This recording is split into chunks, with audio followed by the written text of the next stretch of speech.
এলাম আজকে এই যে কচু, অনেকদিন ধরে কচু শাক খাওয়া হয় না। হ্যাঁ। আসসালামু আলাইকুম বন্ধুরা। তো আশা করি সবাই ভালো আছেন, আমরাও ভালো আছি আলহামদুলিল্লাহ। আজকে এই যে কচু নিয়ে আসলাম, এই কচু আজকে রান্না হবে। শাক রান্না করবো, তাও নিরামিষ শাক। আজকে কচু শাকের রেসিপি হবে, দেখেন কেমনে কি রান্না করে।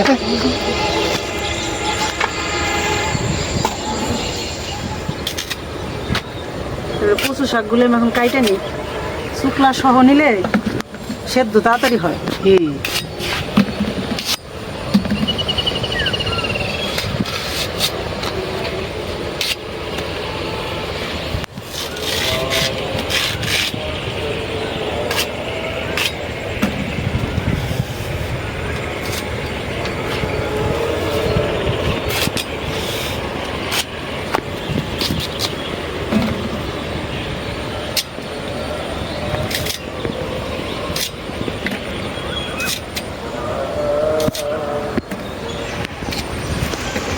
কচু শাক এখন অনেক পাওয়া যায়, অনেক। প্রচুর, অভাব নাই, অফুরন্ত, আল্লাহর নিয়ামত অফুরন্ত। অপরন্ত আর সবাই নিয়ে খাও কিন্তু, ঠিক আছে, তারপরেও অনেক আছে। তাহলে সাথে আর কি কি রান্না করবা বন্ধু কোথায় আজকে? কেমনি কি করবা? রেসিপি এই কচু শাক মায়েরাই কইছে যে অনেকদিন ধরে কচু শাক খাই না, তাইলে মা কচু শাক এনে রান্না করো। তাই তো ভাবলাম যে আজকে কচু শাকই রান্না করে, কিন্তু শুধু কচু শাক দিয়ে তো আর ভাত মানে এক বেলার জন্য হইলেও আরেকটা রকম লাগে। তার জন্য এই যে নিচ্ছি, দেখেন বিশাল সাইজের ইলিশ। বাসনা আছে, ঢাকনা দু পেঁয়াজও দিবেনি? তো এই যে দেখেন ঢাকনাটা খুলছি, পরে যেটা বাসনা বাইরেছে এই মাছের। এটা এগুলো জাটকা ইলিশ, কিন্তু অনেক মজা, এটা মজা না অনেক। এটা অনেক স্বাদ। আর হইলো এই ছোট ইলিশ তো বাইছে যে মাছটা দিব অনেক সময়ের ব্যাপার, এই জন্য বললাম কি যে এই মাছ ভাজা আর হইলো কচু শাক রান্না। মাছ ভাইজে দিবা না দু পেঁয়াজ হলে ভালো হবে? না, মাছ ভাজার সাথে একটু পেঁয়াজ ভাজতে মানে একটু কাঁচামরিচ ভাজা, এই আর কচু শাক, এই তো যথেষ্ট মজার খাবার। মানে আর কি না করুন না। তো এই যে আমার আরেক খালাই চলে আসে, সাথে কচু শাক কাটে দিব, কারণ তাড়াতাড়ি করবো, তাইলে মাছগুলি কাটবো, ঠিক না? এখনো সময় লাগে। দেখেন আল্লাহর রহমতে কি বাতাস, আর যে মেঘাচ্ছন্ন পরিবেশ, ঠান্ডা মানে পরিবেশ, অনেক ভালো লাগতেছে আর কি। এই পরিবেশটা অনেক মজাদার একটা পরিবেশ। মজাদার।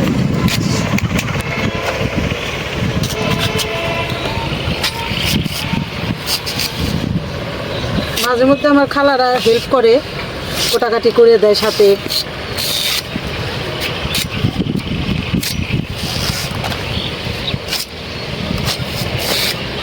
যেগুলো একটু বেশি মোটা না কচু, ওগুলো আবার একটু সিলাই নিতেছি, আর যেগুলো একদম আবাত্তি সবই খুলে যাবো, সবই তুলে দেয়, ঠিকই করছে।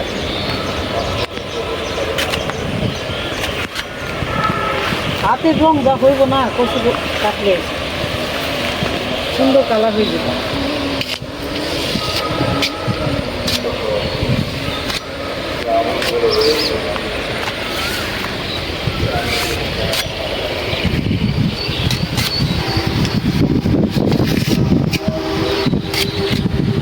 বাতাসে প্রাণটা শোনা যেতেছে একেবারে।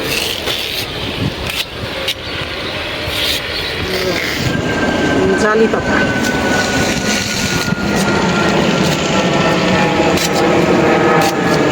কত বড় একটা প্লেন যাইতেছে, এয়ারপোর্টে যা নামবো এখন, অনেক বিশাল। হ্যাঁ, আস্তে আস্তে নিচে নামতেছে, ঢাকা যায় নামবো।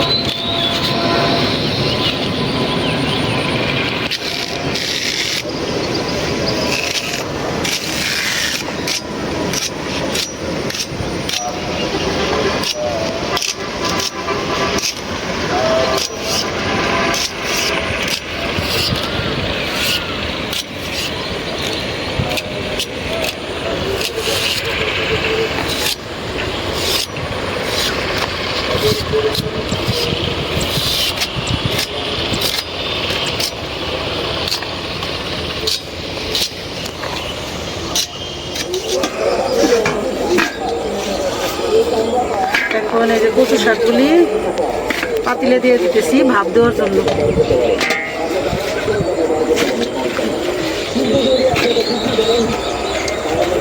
কিছু শাকও নিছি, শাক নিলে হ্যাঁ নরম হয়, আবার খাইতেও স্বাদ লাগে।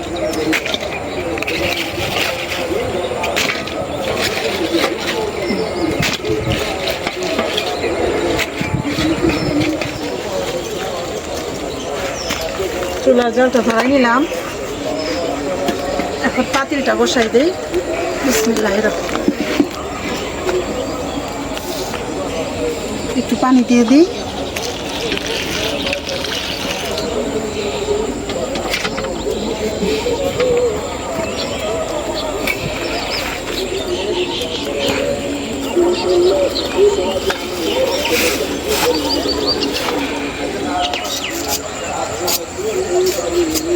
লবণ দিয়ে দেই।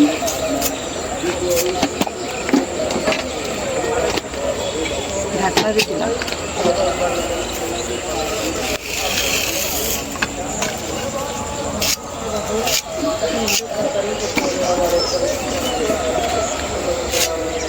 আর ওই যে অর্ধেকটা কচু নিছি, আর অর্ধেকগুলো যে খালা আবার কইলো কি ফালাই দেওয়া লাগবো না, এটি কাইটে দিব, আমি সেদ্ধ করে রেখে ঢেকে রেখে দেবো, আবার 2-4 দিন গেলে বার করে খাইতে পারবো। আসলে তো যে কষ্ট করে আনা হয়েছে, সেদ্ধ করে মানে একটু ভাপ দিয়ে রেখে দেওয়া লাগে পলিথিন কিছু না, ডিপে রাখলে শুকা হয়নি।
ভাব দেওয়া হয়ে গেছে।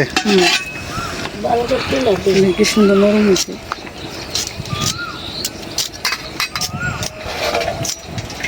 এখন উঠাই দিলাম এখানে, পানিটা ঝরুক।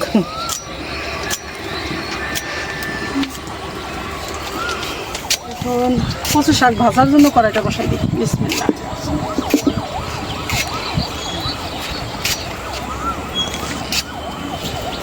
দিয়ে দিলাম সয়াবিন তেল।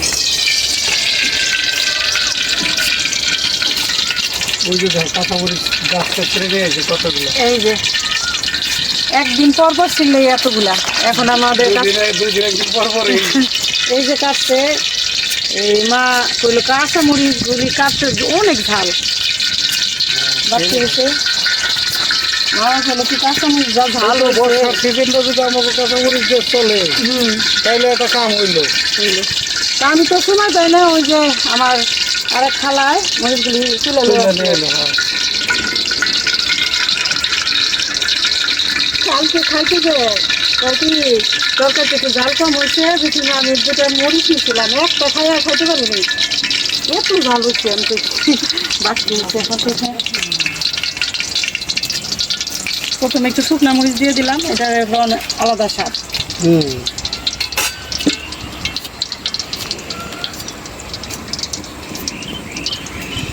এখন দিয়ে দেব পেঁয়াজ, তারপরে রসুন।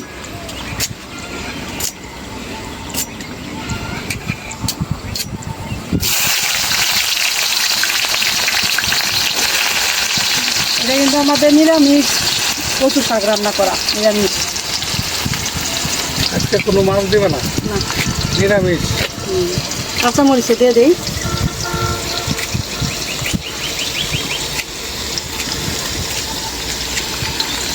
সব একসাথে দিয়ে দিব। দিয়ে দিলাম রসুন। কেঁচা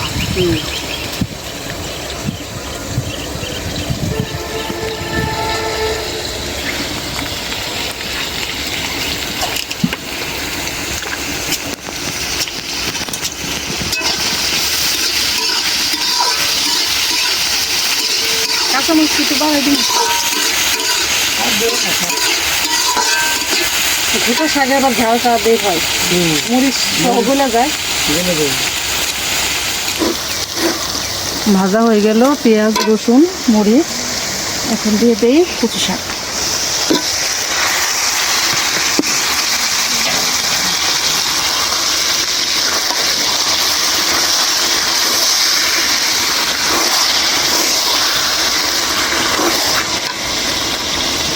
লবণ তো একবার দিয়েছি সেদ্ধ করার সময়, এখন অল্প দিই।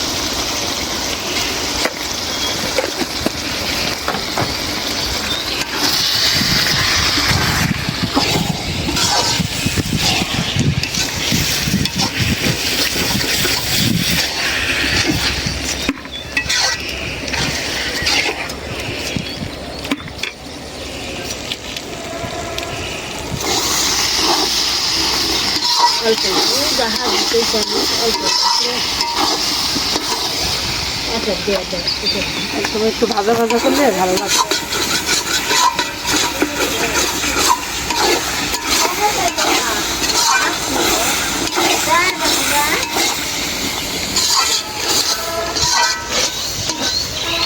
হয়ে গেল কচু শাক রান্না, উঠাইনি। সুন্দর ভাজা ভাজা করছি।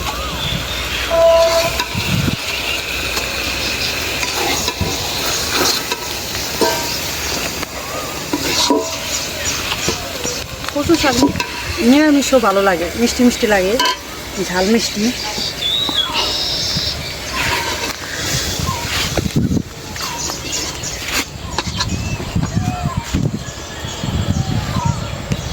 এখন হলো ইলিশ মাছ ভাজার জন্য কড়াইটা বসাই দিই। বিসমিল্লাহ। এই যে মাছ, এখন মশলা মাখাবো। আর এই যে স্পেশাল কচু শাক, এই যে আমার এক খালার একটু লবণ দেখাইলাম, কইলো অনেক ভালো হয়েছে, স্বাদ হয়েছে, ঝাল লবণ সব ঠিক হয়েছে।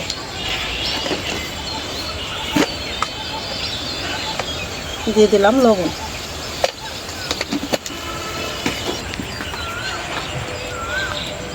দিয়ে দিলাম হলুদের গুঁড়া। আজকে রান্না করলাম ইলিশ কচু, খাওয়া হইব একটু আলাদা আলাদা, সরিষার তেল দিয়ে ভাজি, তাহলে মাছ ভাজাটা ভালো লাগবে বেশি।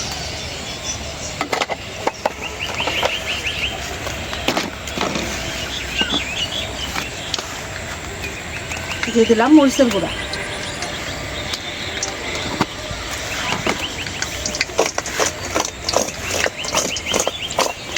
ইলিশ মাছে তো অত মশলা দেয় না, শুধু হলুদ মরিচের গুঁড়া দিয়ে লবণ দিয়ে ভাজলে স্বাদ।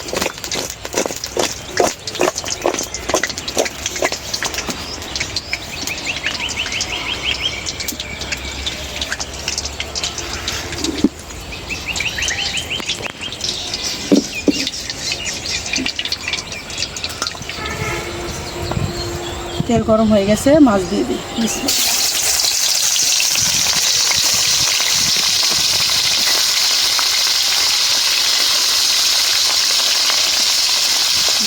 মাথাগুলি আগে দিই।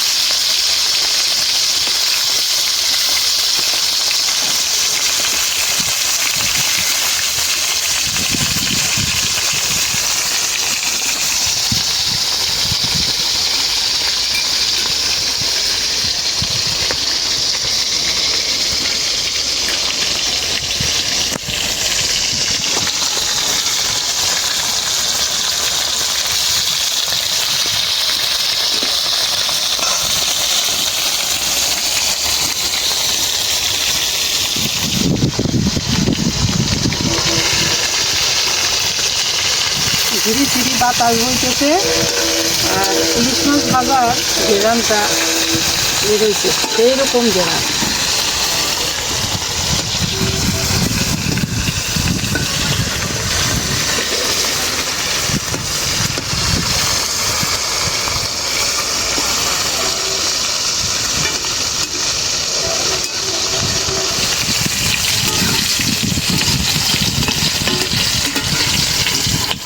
ভাজা হয়ে গেছে, ওঠাই নিই।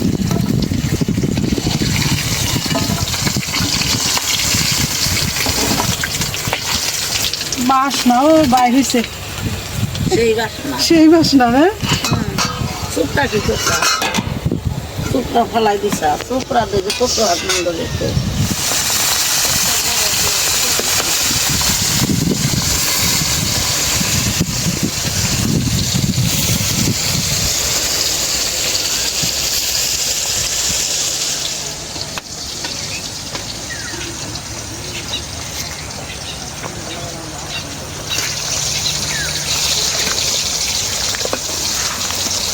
মাছ ভাজার তেল দিছি, তার চেয়ে আরো ডবল উঠছে। কতখানি তেল হয়েছে, তার মানে মাছে অনেক তেল।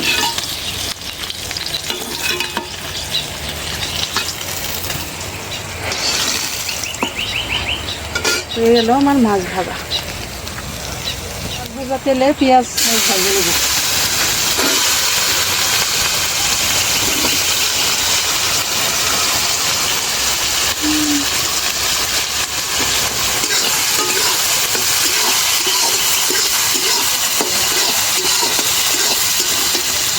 সাথে রসুনের কোয়া।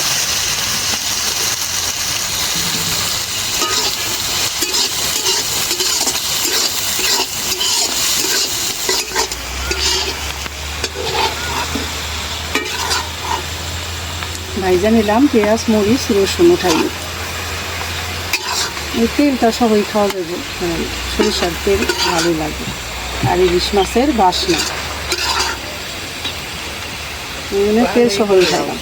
আমি আইগ্রামে নিলে আমার বুঝতে এই যে সেটা তুই, এই যে সেটা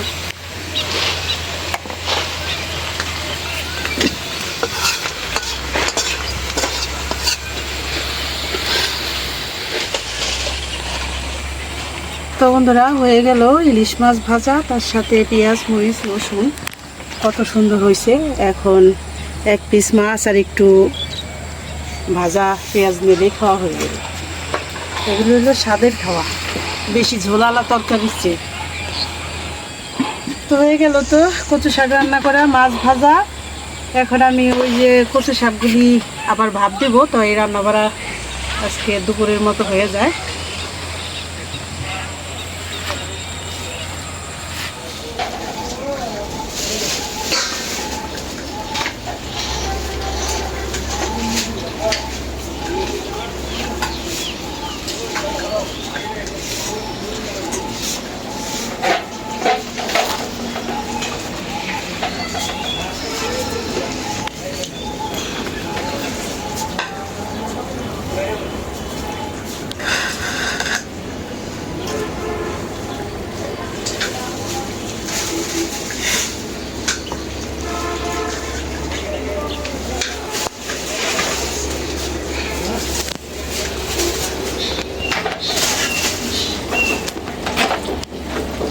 তো বন্ধুরা, এই যে মায়েদের খাইতে দিছি, মায়েরা খাওয়া দাওয়া করতেছে।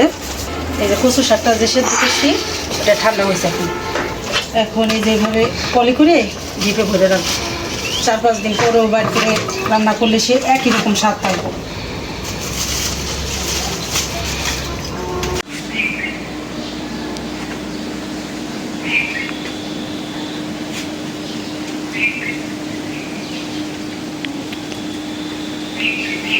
আসসালামু আলাইকুম বন্ধুরা, আশা করি সবাই ভালো আছেন।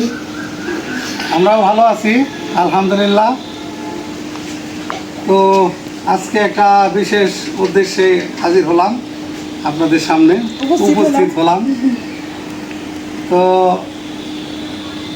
আপনার এক বোন কানাডা প্রবাসী, এই বোনের নাম প্রকাশ করতে নিষেধ করছে আগেই।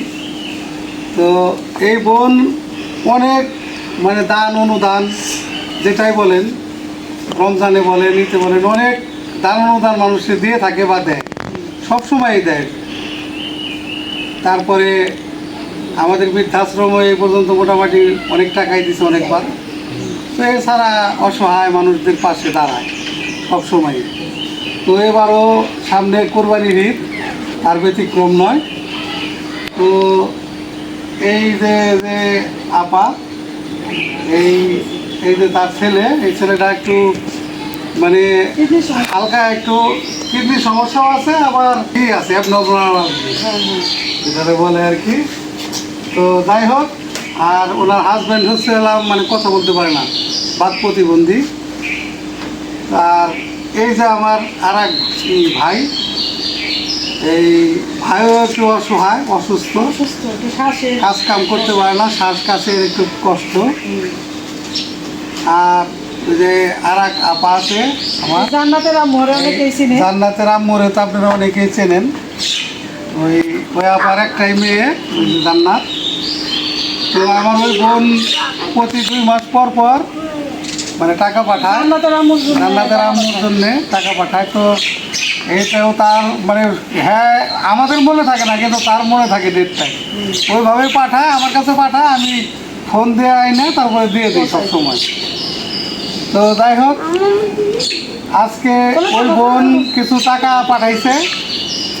ওই টাকাটা পাঠাইছে হলাম এই 3 জনের জন্য পাঠাইছে, আর এক মায়ের জন্য পাঠাইছে, কিন্তু ওই মারে আমি এখনো হাজির করতে পারি না, মানে খুঁজে পাই নাই। গেছি কয়েকবার, খবরও নিছি, বাড়িতে নাই।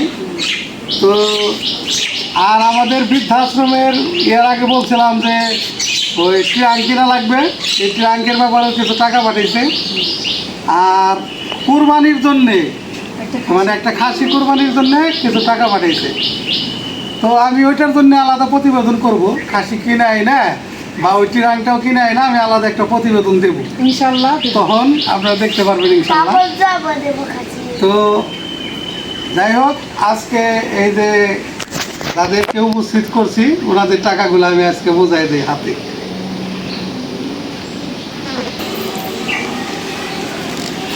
এক, 2, 3, 4, এই যে 4,000 টাকা। না তোমার আম্মুর হাতে না, এই 4,000 টাকা এই আপুর জন্য দিছে। আর 1, 2, 3, 4, এই 4,000 টাকা এই যে ভাইয়ের জন্য দিছে। 1, 2, 3, 4, 5, 6, 7, 8, এই 8,000 টাকা হলাম এই জান্নাতের আম্মুর জন্য দিছে।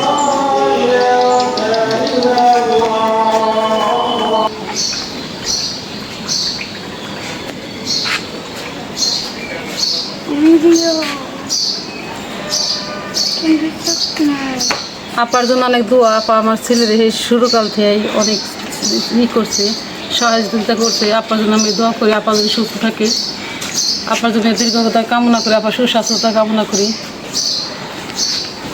আপার অনেক ধন্যবাদ। আমি আপনার কাছে কান্দা করি আল্লাহর কাছে, আল্লাহ জানি আবার শরীর কত ভালো রাখে। আপা জানি আমাকে প্রতি বছর এরকম টাকা দেয় 2 বা 3 বার করে, আমাকে জানি আরও 2 বার চোখ দান করে।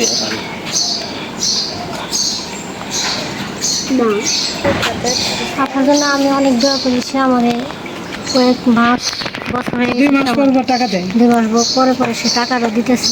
আল্লাহ পাক তার ভালো রাখি, সুস্থ রাখি, আল্লাহর কাছে দোয়া করি তা বালা মুসিবত সব জানি দূর করে রাখি। আর তো বন্ধুরা, এই যে বেশির বাবা তো টাকা সবাই বুঝাই দিয়ে গেল, আর তখনই আমাদের মসজিদে আজান হইতেছে, এই জন্যে ক্যামেরাটা একটু বন্ধ করছি। তো বন্ধ করে আমরা 5 মিনিট দাঁড়ায় রয়েছি। আর বিথির বাবা গরমে মানে একটু অস্থির হয়ে গেছে, এই জন্য বলছি ঘরে যায় বসুক ফ্যানের নিচে। আর যারা কষ্ট করে দূর দেশ থেকে অসহায় মানুষের জন্য টাকা পাঠায়, তাদের তো মনে করেন সবাই আমাদের কি করণীয়, আমাদের শুধু আল্লাহর কাছে দোয়া করা, তাই ঠিক আছে? আল্লাহর কাছে দোয়া করা, জানি তারা সুস্থ থাকে, ভালো থাকে, অসহায় মানুষ, গরিব মানুষের পাশে দাঁড়াইতে পারে। আল্লাহ তৌফিক দান করুক, সবাই যেন ভালো থাকে। তো ভিডিওটা আর বড় না করি, আপনারা ভালো থাকবেন, সুস্থ থাকবেন, আমাদের পাশে থাকবেন, আমাদের চ্যানেলটিকে সাবস্ক্রাইব করবেন। দেখা হবে পরের ভিডিওতে। আল্লাহ হাফেজ।